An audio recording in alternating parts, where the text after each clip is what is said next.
90 BC, the northern frontier. An early blizzard sweeps across the steppe, temperatures plummet, and the wind cuts like blades. A vast expeditionary army of the Han Empire is disintegrating. Its commander is Guangli, one of the empire's most illustrious generals.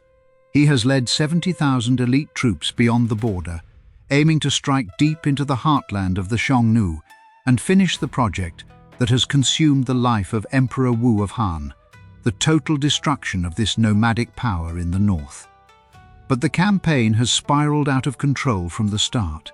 Xiongnu cavalry repeatedly sever his supply lines. Shortages of water, disorientation, and collapsing morale follow in quick succession. Just as Guangli orders a retreat to regroup, the main Xiongnu force charges out of the blizzard. The Han army's formation shatters. Broken battle standards slump into the mud.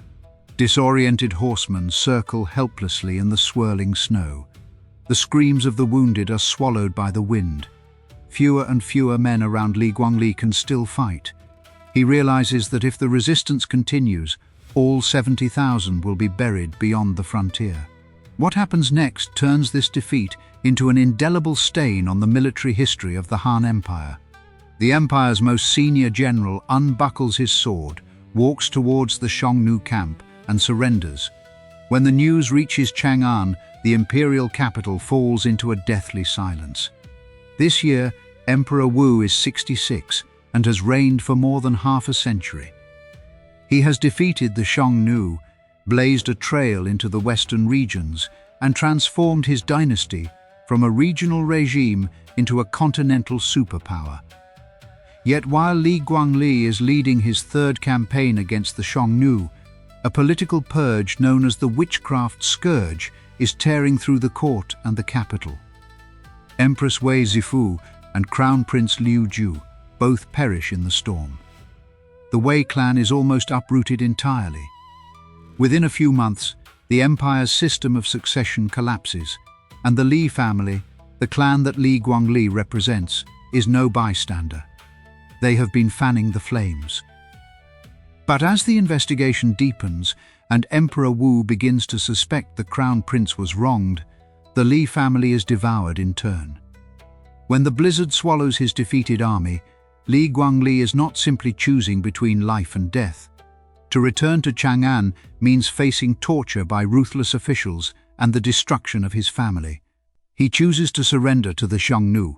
The historical records do not describe Emperor Wu's rage. There is only silence.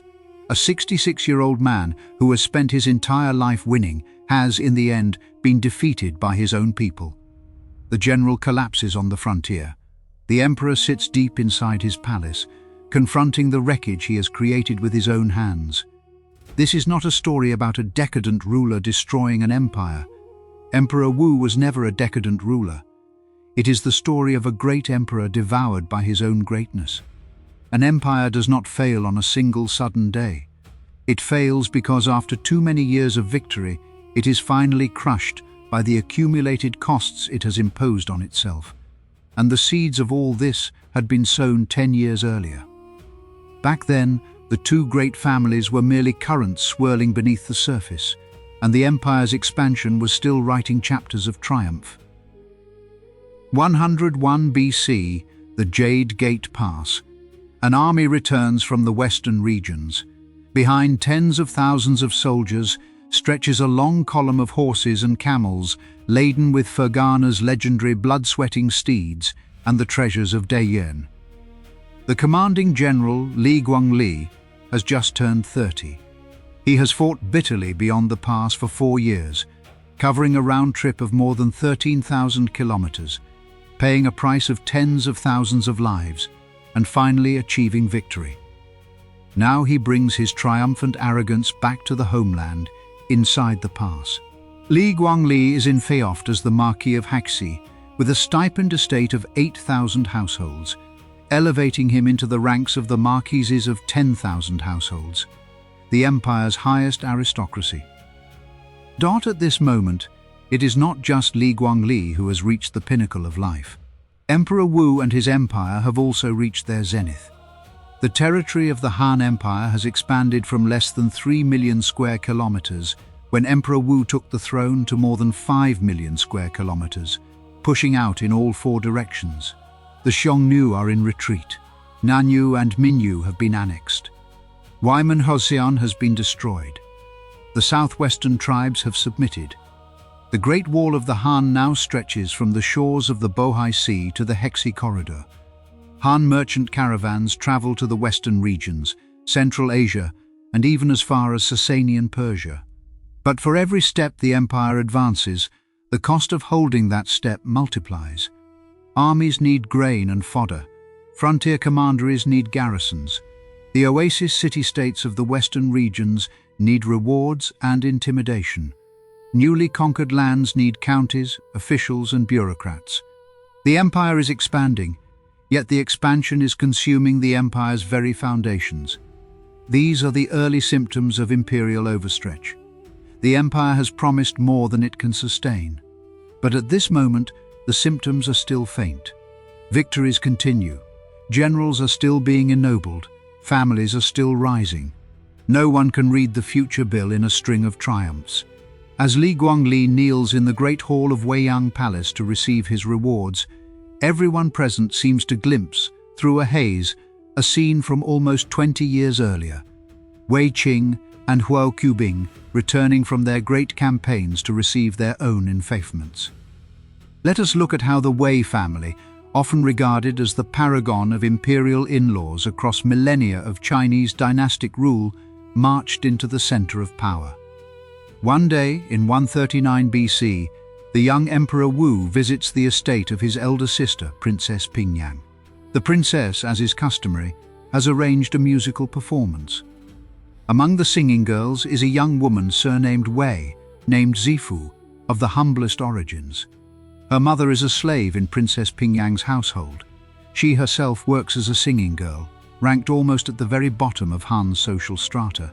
Emperor Wu notices her and brings her back to the palace that same day. The opening sounds like a Cinderella story, but it has never been a love story. Here we need to explain the concept of Wai Qi, imperial in-laws. In China's dynastic age, this referred to the natal families of the emperor's wives, the empress's father, brothers, nephews, and the clan of the empress dowager. In theory, imperial power belonged to the emperor and his bureaucratic officials. In practice, once an empress was installed, her brothers could gain high military commands. Her father could be made a marquis, and her kinsman could be appointed to office. This was not a loophole in the system. It was part of the system itself, a tool the emperor used, consciously or not, to counterbalance a bureaucracy that might grow too powerful. When a son was designated crown prince, his maternal clan's position was further consolidated, for they would become the future emperor's blood protectors and political allies. After entering the palace, Wei Zifu endures several twists of fortune, but eventually bears Emperor Wu his first son, named Liu Zhu. This child changes everything. Until now, Emperor Wu has had no male heir, and the dynasty's succession has been uncertain. Liu Zhu's birth resolves that problem, and Wei Zifu's status in the palace soars. In 128 BC, she is formally installed as empress. A singing girl from a princess's household has reached the highest position any woman in the empire can attain. At the same time, her family begins to enter the passage of power. Her half-brother, Wei Qing, is summoned into the palace and assigned a position close to the emperor, not a high military rank, but close to the center of power. In 129 BC, the Xiongnu invade the south. Emperor Wu dispatches 4 armies to strike back. One of them is led by Wei Qing. The other 3 are either defeated or achieve nothing. Only Wei Qing's column drives straight into the Xiongnu heartland at Longcheng and returns with hundreds of enemy heads. This is the Han army's first substantive victory in an offensive campaign against the Xiongnu. Wei Qing becomes famous overnight.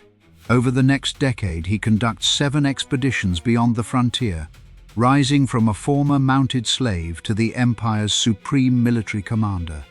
He recovers the Ordos Loop, seizes the Hexi corridor, and drives the Xiongnu out of the lands south of the Gobi. Emperor Wu appoints him general-in-chief, with a stipend estate of 10,000 households, and later makes him Grand Marshal, placing him above all other civil and military officials in court. One man's rise is not enough. Wei Zifu's nephew Qubing is brought into the army at 17. On his very first campaign alongside Wei Qing, he takes 800 light cavalry deep behind enemy lines for hundreds of li, beheads more than 2,000 enemies, and captures the uncle and the chancellor of the Xiongnu Chunyu. In the years that follow, he repeatedly leads massive independent expeditions, culminating in the ceremony of sealing Mount Langjiaxu, ascending the Xiongnu's sacred mountain to perform a sacrifice to heaven, the greatest glory a conqueror can achieve. Qubing is made the Marquis of Champion, with a stipend estate of 10,000 households. He dies at 24, leaving behind a military record that shakes the entire empire. By this point, the basic architecture of the Wei clan is complete. Wei Zifu is empress, Liu Ju is crown prince, Wei Qing is general-in-chief, Qubing is the empire's most dazzling military star. A family of slave origins now simultaneously holds the empire's succession rights and military command across 2 generations. Yet this architecture has one profoundly fragile condition. Wei Qing or Qubing must stay alive, and the emperor's favor must not waver. In 117 BC, Qubing dies of illness. In 106 BC, Wei Qing dies of illness. What the Wei clan loses is not just 2 generals, but the family's entire pillar and network within the military. During their lifetimes, Wei Qing and Qubing long commanded the army. Their former subordinates, deputies and staff officers are scattered across frontier commanderies and court military posts. Once the 2 commanders are gone, this network begins to fray. New generals are rising, new families are accumulating military merit, and the loyalty of the army can never be permanently bound to a clan that has lost its central figures. At the same time, the inner palace is changing. Wei Zifu has aged and lost her bloom. She has been empress for more than 20 years, and new women appear around Emperor Wu. Wei Zifu remains empress, Liu Ju remains crown prince. Their legal status has not altered, but their sense of security is shrinking. In a system where the emperor holds absolute power, the safety of an empress and crown prince derives not from law, but from the emperor's trust and inclination. If the emperor begins to favor another woman, and that woman also bears a son, a new in-law clan will grow on the flank. New generals, new princes, new fiefdoms, all of these may, one day in the future, collide with the Wei clan. When Lady Li enters the palace, when Li Guangli is infeft as a marquis, and when Liu Bo is made king of Changyi, a new power transition has already been quietly set in motion. The rivalry between 2 imperial in-law clans is about to become the core undercurrent of imperial politics. Lady Li comes from a family of musicians and dancers, renowned for her beauty and grace. She enters Emperor Wu's gaze because of a song that will echo through centuries of Chinese musical and literary history, A Beauty of the North. Its composer is Lady Li's elder brother, a court musician. During a performance, he sings these lines: "In the north there is a beauty, peerless and alone.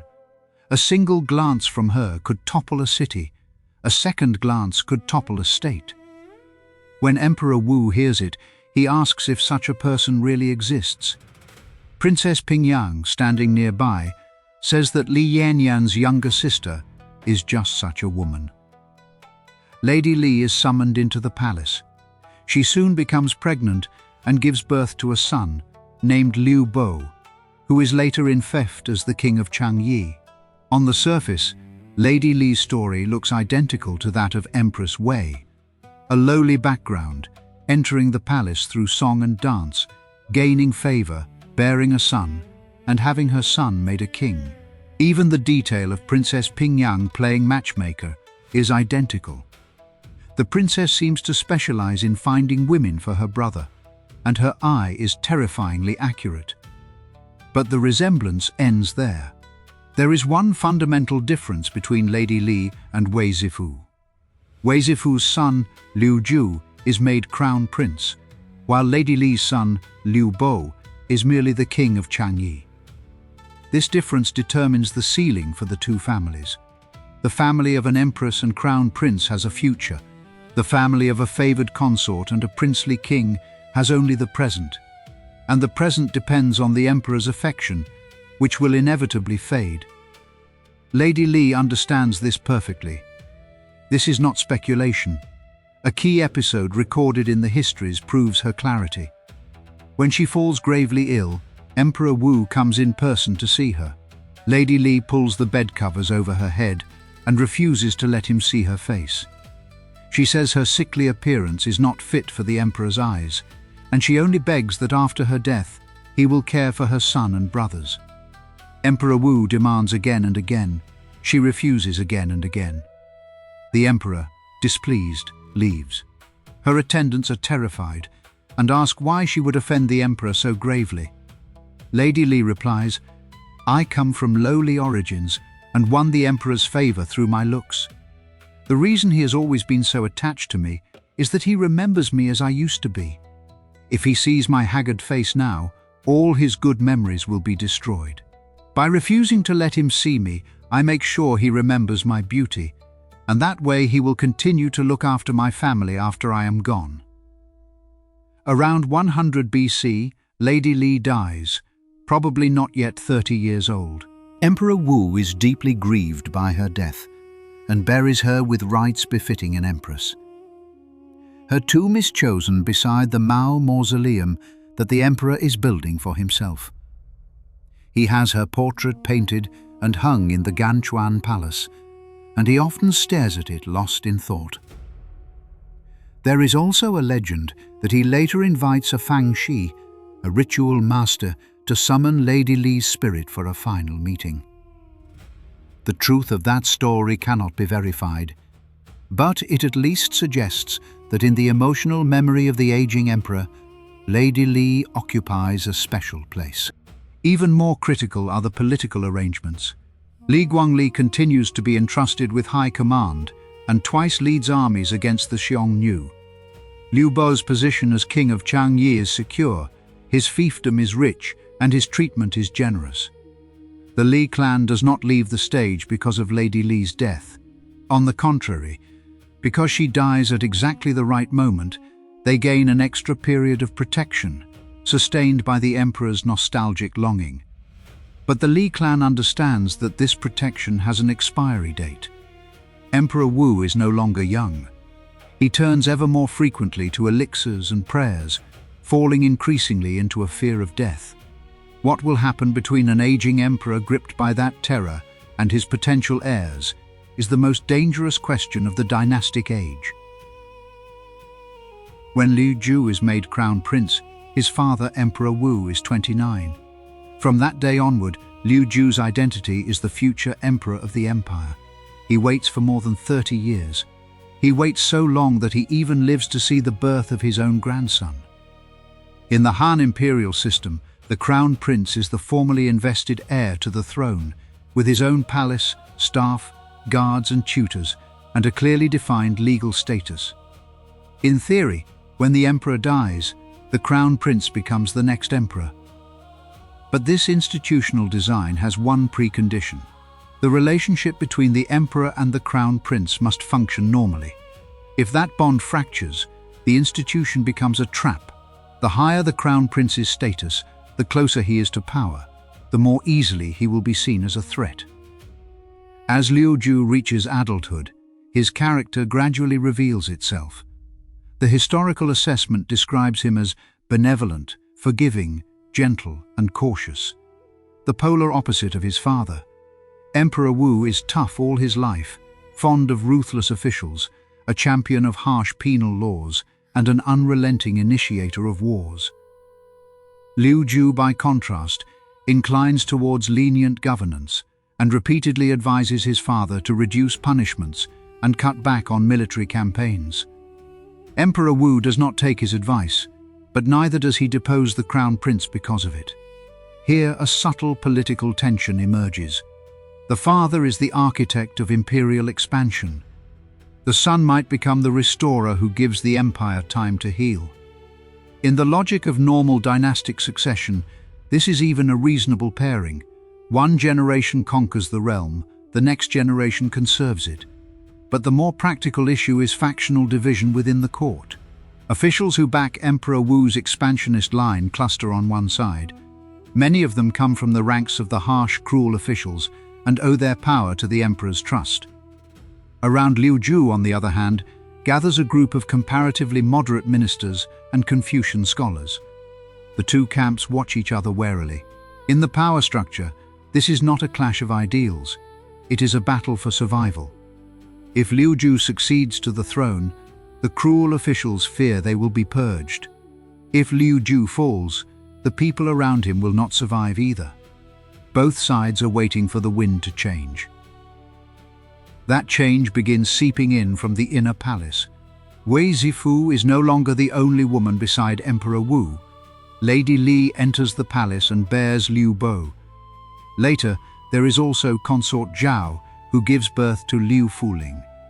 When Liu Fuling is born, the histories note that his gestation lasted 14 months, matching the birth legend of the ancient sage King Yao.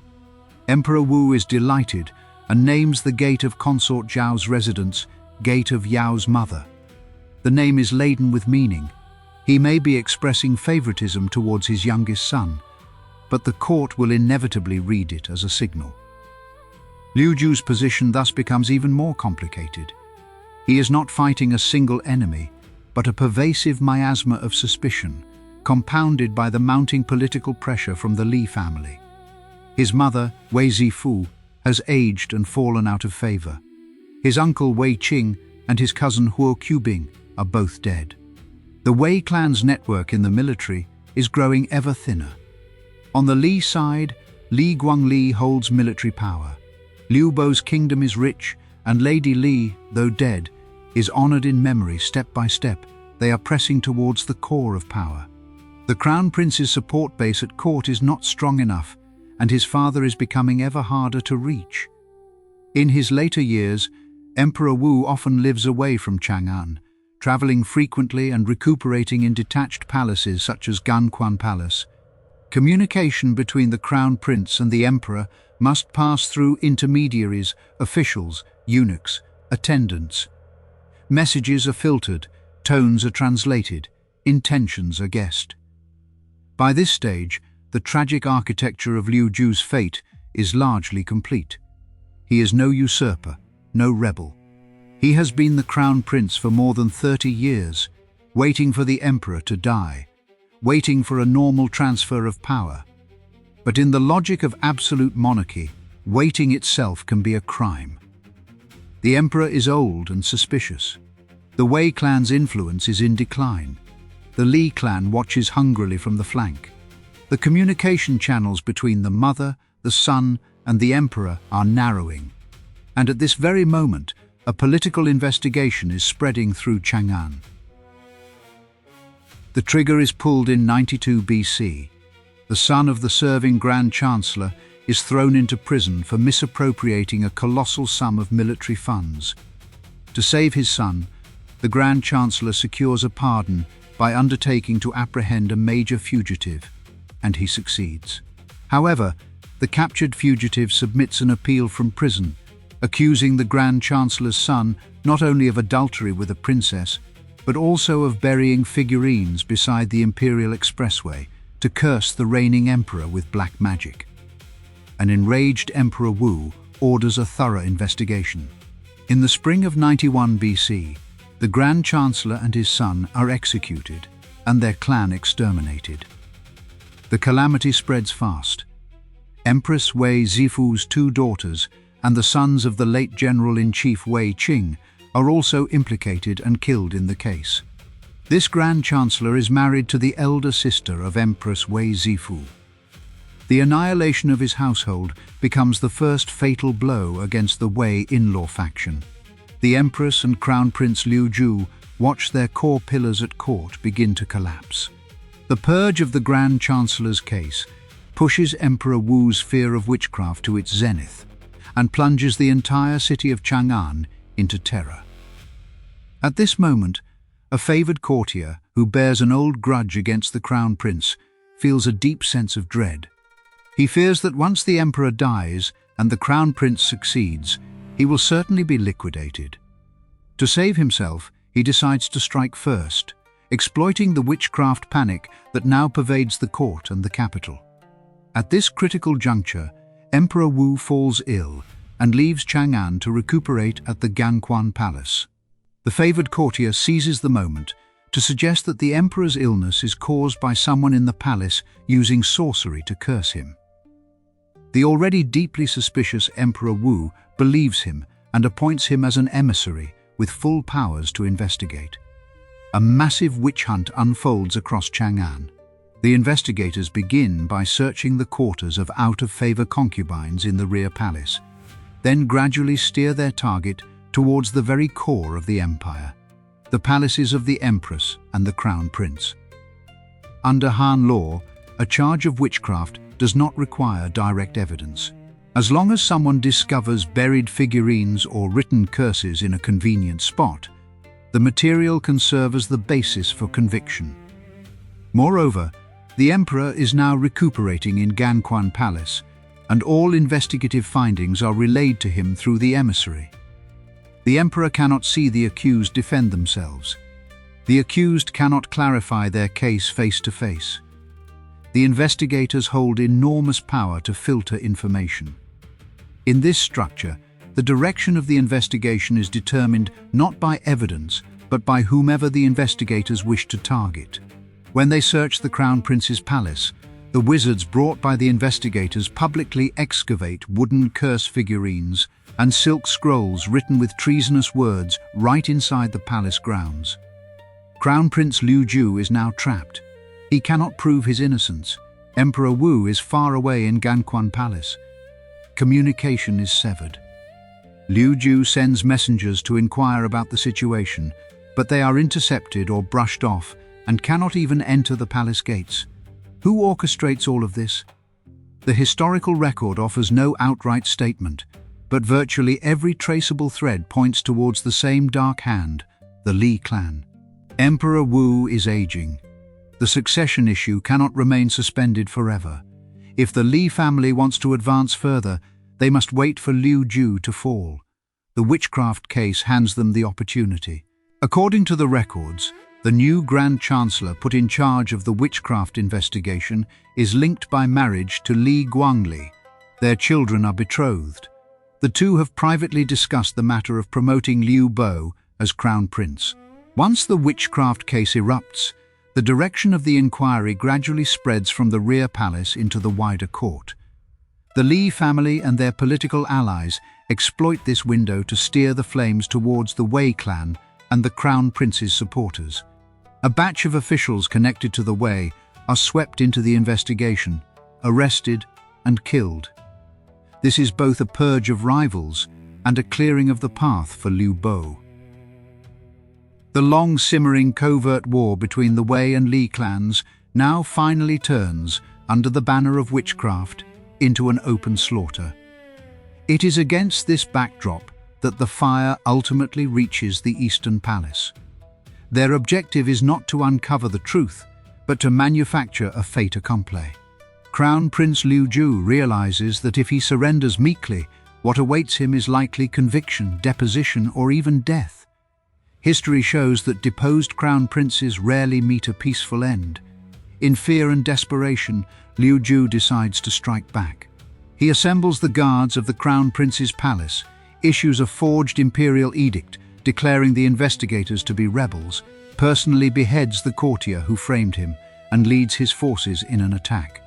However, a eunuch escapes in the chaos, flees to Ganquan Palace, and reports to Emperor Wu that the Crown Prince has openly rebelled. Emperor Wu initially refuses to believe it, but emissaries sent to verify the situation are all blocked outside Chang'an and cannot confirm the Crown Prince's innocence. In towering rage, the Emperor accepts the claim that the Crown Prince is in revolt and mobilizes the army to suppress him. By now, the Crown Prince has no way back.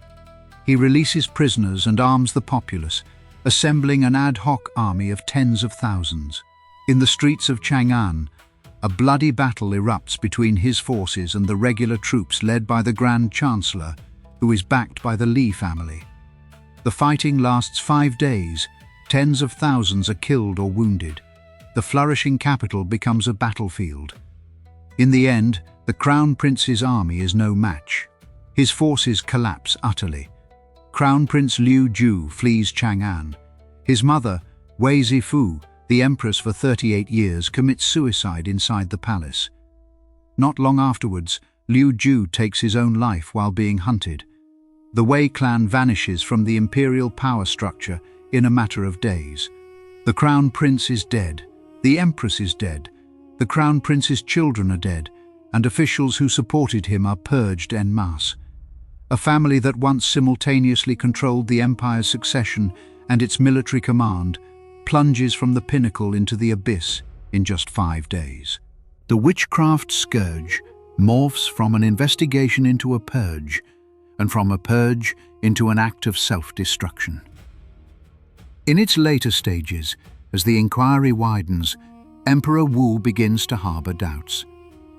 Some voices speak out to defend the Crown Prince, submitting memorials arguing that he was driven to rebellion, not genuinely intending to usurp the throne. These voices gradually reach the Emperor's ears, and he starts to re-examine the entire affair, slowly realizing that the Crown Prince may have been wronged.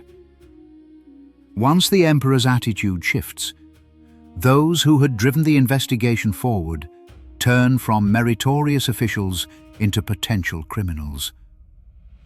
The Grand Chancellor who suppressed the rebellion is later executed. The official charge is unrelated to witchcraft, but the timing is suggestive. On the northern frontier, Guangli receives word.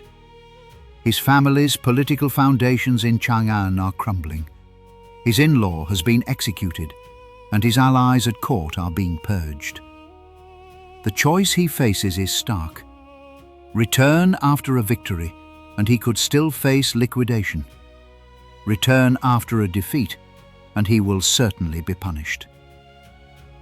The campaign of 90 BC, in which Guangli leads 70,000 troops against the Xiongnu, is launched under precisely this political pressure.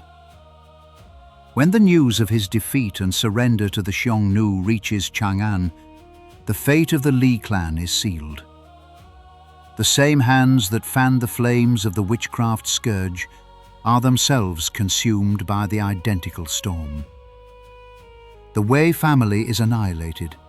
The Li family follows right behind. In their secret war over the succession, the two great clans destroy each other, and the empire's entire system of succession is reduced to ruins. A few years later, Emperor Wu formally rehabilitates Liu Ju and builds the Palace of Longing for Sons to express his grief. But he does not restore Wei Zifu's name and status, nor does he fully repudiate the purge. His remorse is selective. He has lost his son, but he cannot let the world know just how utterly wrong he has been. After the Witchcraft Scourge, what Emperor Wu faces is not merely a shattered family. The empire's finances, frontiers, and military are simultaneously sounding alarms. Each year, the Han dispatches huge armies of over 100,000 against the Xiongnu. Soldiers who take heads or capture prisoners are rewarded with more than 200,000 jin of gold, while the empire loses over 100,000 war horses and soldiers in death, not even counting the costs of weapons, armor, grain, transport, and fodder. By 123 BC, the Minister of Agriculture, who oversees the empire's tax revenues, has already reported to Emperor Wu that the treasury's remaining cash is exhausted, and there is no money to pay the troops. This is not a one-time crisis, but a process of continual deterioration. In 121 BC, rewards to meritorious soldiers and Xiongnu defectors alone amount to more than 1 million jin of gold. In 119 BC, Wei Qing and Qubing each receive a reward of 500,000 jin of gold, while the decisive Mo Bei campaign launched that year sends 100,000 Han cavalry into the field and loses over 100,000 war horses. The campaign itself achieves an unprecedented victory, but the treasury is completely drained. To refill the coffers, Emperor Wu's economic reforms roll out one after another. The state monopoly on salt and iron lets the government control the most basic means of production. The equitable transportation and standardization system allows the court to dominate the purchase and distribution of goods across the country. The Suan-min and Gao-min policies impose direct property taxes on merchants. Those who conceal their wealth forfeit all their assets, and informants are rewarded with half of the confiscated property. By the later years of Emperor Wu's reign, even the sale of noble ranks and the commutation of punishments for cash have become routine tools. Each rank is priced at 170,000 cash, and the civil service rots as a result. Yet even as these policies fill the state treasury, they inflict deep wounds on society. Historical records note that after the salt and iron monopolies, wealth becomes concentrated in the hands of the officials in charge, and ordinary people grow ever more destitute. Inflation runs rampant. Prices soar. The empire continues to bleed resources, and in the civilian population, scenes of cannibalism appear.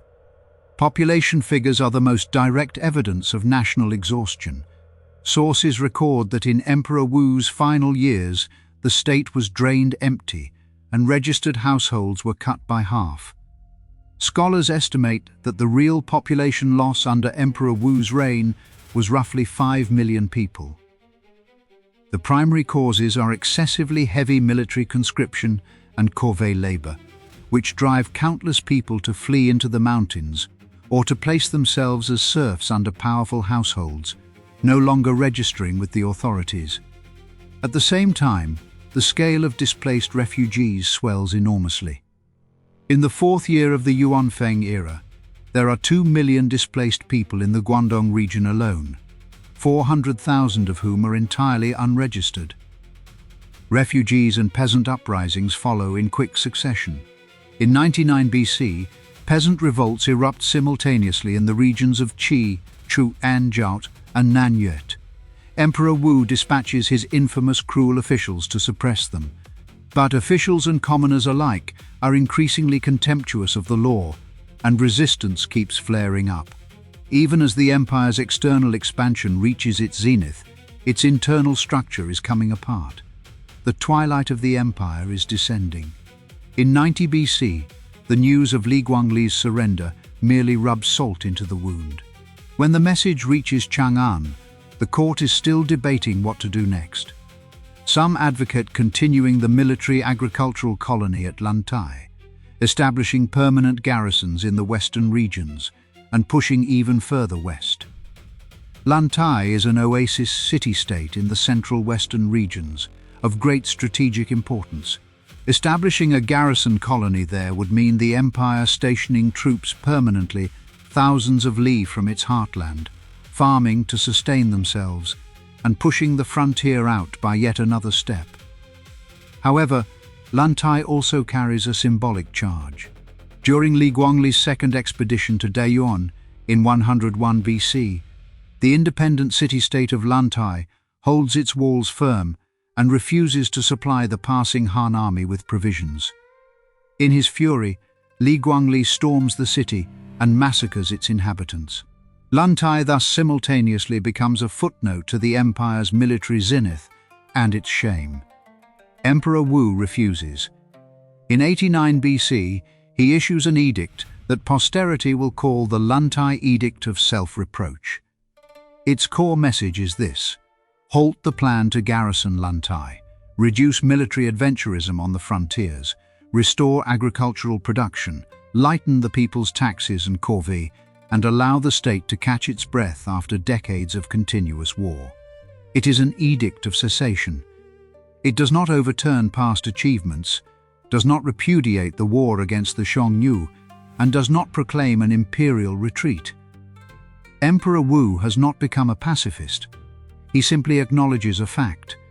The empire can no longer operate in the same way it once did. The gist of his own words is this: in recent years, the court has done many things, some of which should not have been done, and the common people of the realm have suffered for it. From this day forward, anything that harms the people or wastes the state's wealth must cease. To put it in modern terms, this is an admission of imperial overstretch. The empire has been continuously projecting power outward, and the costs of sustaining far-flung expeditions, garrisons, and administrative control have exceeded its own capacity to bear them. In his final years, Emperor Wu's Han Empire stands exactly on that boundary. But the Luntai Edict is not a wholesale reversal, of course. Emperor Wu does not abolish the salt and iron monopolies, does not disband his armies, and does not abandon the western regions. He merely suspends the most ruinously expensive part of the machine and adjusts its direction. It is a limited turn, not the comprehensive repentance of an old man. A conqueror, who has almost never admitted fault, finally concedes. The empire is not infinite, wealth is not infinite, the people are not infinite, and the life of the emperor himself is not infinite. He has won too many wars, and he has finally discovered that victory itself keeps generating bills. Greatness is not without cost. The succession problem follows immediately in the edict's wake. The Witchcraft Scourge has destroyed the previously stable system of inheritance. The Wei clan is obliterated. Liu Ju is dead. The Li clan, shattered by Li Guangli's defection and the execution of the Grand Chancellor, has its political credibility reduced to zero, and Liu Bo is eliminated from contention. The other adult princes all have their own problems. Liu Dan, the king of Yan, submits a memorial volunteering to come to the capital to serve as the emperor's palace guard, which is effectively an open demand to be made heir. This enrages Emperor Wu, who strips him of 3 counties from his fief. Liu Shu, the king of Guangli, is dissolute and unrestrained in his behavior and is never even under consideration. The 2 great families have destroyed each other in their covert war over the succession, and in the end, neither side wins. What remains is Liu Fuling. He is the son of Consort Zhao, and at this point is only 5 or 6 years old. He is chosen not for his ability, but for his circumstances. He has no adult political network, no powerful clan of imperial in-laws. To an emperor who has just lived through the Witchcraft Scourge and watched 2 mighty families destroy each other with charges of black magic, a blank slate heir is far safer than a capable one. But blank is a relative term. Liu Fuling has a mother, and a mother means a new risk of in-law power. Emperor Wu makes his decision. Keep the son, remove the mother. Consort Zhao is executed on the grounds of preventing a future Empress Dowager from meddling in state affairs. Here the fates of 3 women converge. Wei Zifu was exalted for giving birth to the crown prince, and in the end she was destroyed together with him. Lady Li brought her family to prominence through the emperor's favor. But after her death, her family was caught up in their ambition over the succession, and ultimately they perished. Consort Zhao was put to death because her son might become emperor. 3 deaths, behind which lies the same political logic. Under absolute monarchy, women and their families are both the beneficiaries of power and its most immediate sacrifices. With the heir chosen, Emperor Wu arranges a regency council. The central figure is Huo Guang, Huo Qubing's half-brother from a different mother. Cautious by nature, he has served in the palace for many years without ever committing a major error. He is simultaneously a collateral branch of the Wei clan, and, over his long palace career, has kept his distance from every faction. He is the only man who has passed through the annihilation of both the Wei and Li clans and still stands at the center of power. In 87 BC, Emperor Wu dies at Wuxia Palace at the age of 70, after a reign of 54 years. His young son Liu Fuling succeeds him, becoming Emperor Zhao of Han. The empire he leaves behind does not immediately collapse, but its greatest era of expansion is over. When he dies, the empire is still vast, still mighty, but its might was forged from the taxes, corvée labor, wars, and tears of several generations. The story of Emperor Wu is not a tale of a decadent ruler destroying an empire, but of a great emperor devoured by his own greatness. Having reached its zenith, the empire's expansion shifts inexorably towards internal exhaustion and decline, not because its enemies have grown stronger, but because the cost of sustaining greatness eventually exceeds the limits the empire can bear. In his final years, he realizes this. What he can do is stop, not repair. Power can be inherited, but the price of power cannot be recalled. The reign of Emperor Wu answers the question of what greatness is, but it does not answer where greatness should stop. That is the question he leaves to the empire when he dies in 87 BC, and it is also a proposition that may feel more familiar to Western audiences. When a ruler keeps exacting ever more in the name of greatness, at what point does he finally realize that the state is not his warhorse, that the people are not his fuel, and that his own family are not pieces on his chessboard of power?